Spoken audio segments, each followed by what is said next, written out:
What does wisdom look like? Maybe this is the picture that pops into your head. Gray hair, long beard, thick spectacles, all the knowledge. And how about an owl for good measure? Many older people do have wise things to say. But if you want to be wise, you don't have to wait till your hair turns gray. Because wisdom can look like you. It's all about finding out what to do and then, of course, doing it. See, wise people are curious and willing to learn, especially the truth about themselves. Wise people are willing to ask for help. Hey, Aunt Jen, this kid said something mean to me. What should I do? Wise people choose to fill their minds with things that are good and true, so they can choose to speak words that are loving and true. Whether you're 5 or 75, you can say, God, your wisdom is all that I'm after. I want to grow stronger. I want to dig deeper. And when you find out what you should do and do it, others can see God at work in you. That's why wisdom is an amazing way to worship God with your life. Because worship is about more than just singing loud. It's all about living loud.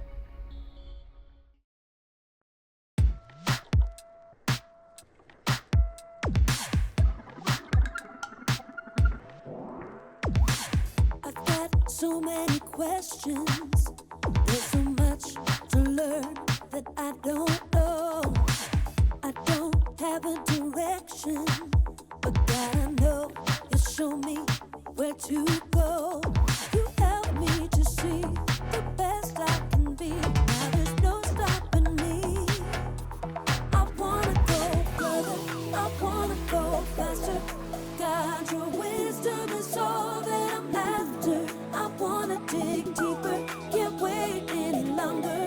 God, I know that you're making me stronger. Further, faster. I wanna go further. I wanna go further, faster. I've got so many questions. There's so much to learn that I don't know. I don't have a direction, but God, I know you'll show me where to go. You help me to see the best I can be. Now there's no stopping me. I wanna go further, I wanna go faster. God, your wisdom is all that I'm after. I wanna dig deeper, can't wait any longer. God, I know that you're making me stronger. Further, faster. I wanna go further. I wanna go further, faster. Your way is the good life. Won't you show me? Won't you show me? Lead me to do what's right. Won't you show me? Won't you show me? Your way is the good life. Won't you show me? Won't you show me? Lead me to do what's right. Won't you show me? I wanna go further.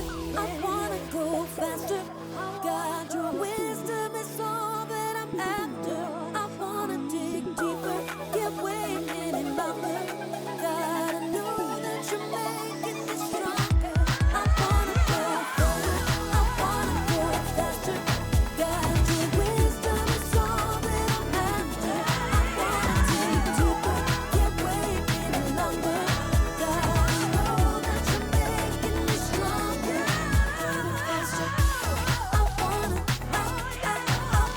go further.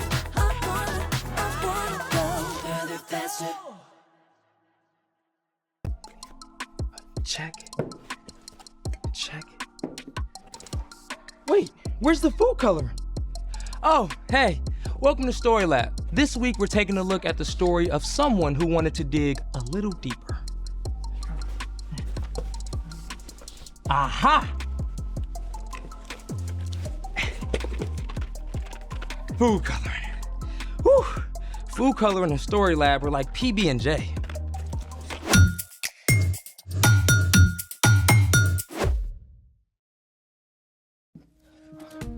Hey, I'm Carter, and that's it. Okay, then I guess it's my job to let you know that all this month we're talking about ways that we can grow in wisdom, just like Jesus did.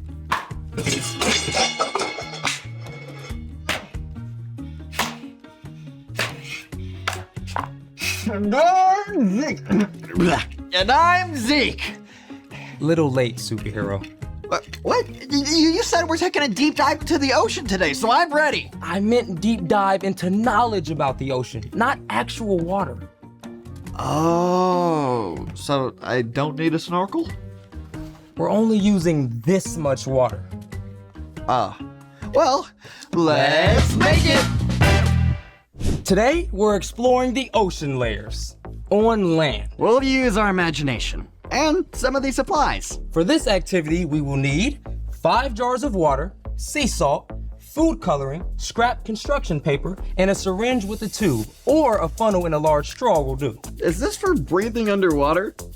First things first. Step 1, add salt. This first jar will get no salt, the next will get 2 spoonfuls, then 4, then 7, then 9.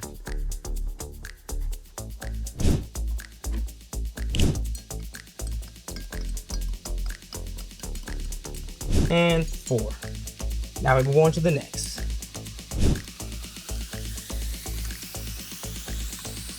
And 7. All right, and the last one.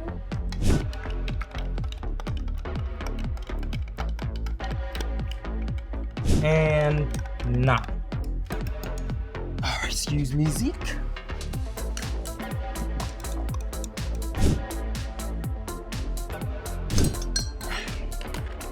Hey, the ocean is saltwater, right?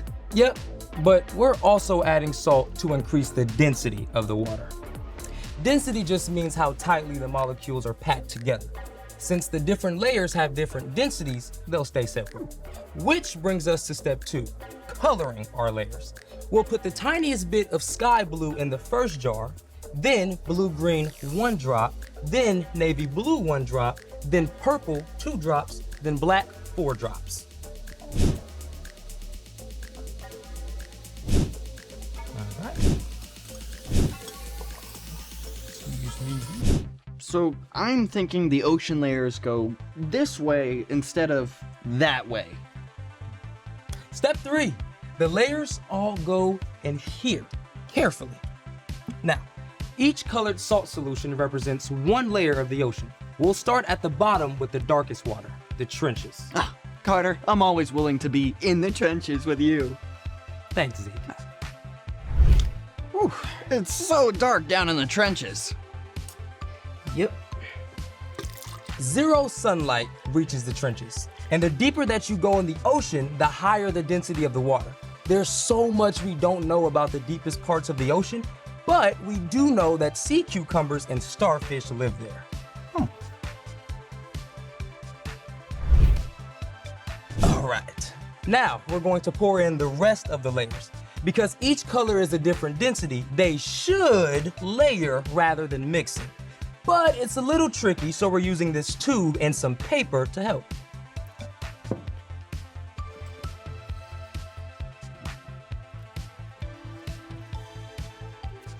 There.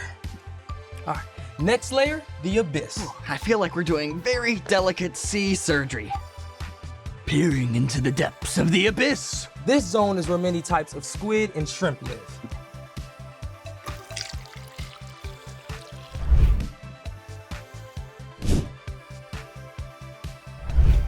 It all kind of looks the same. You know what we're missing? Light. Ah. Here it is. You see? Yeah. All right, okay. Now for the next layer, the midnight zone. In the midnight zone, we find anglerfish and the ever-popular blobfish. That looks so cool. That's great. Okay, next. The twilight zone. We get a little more light reaching down here. Here you go.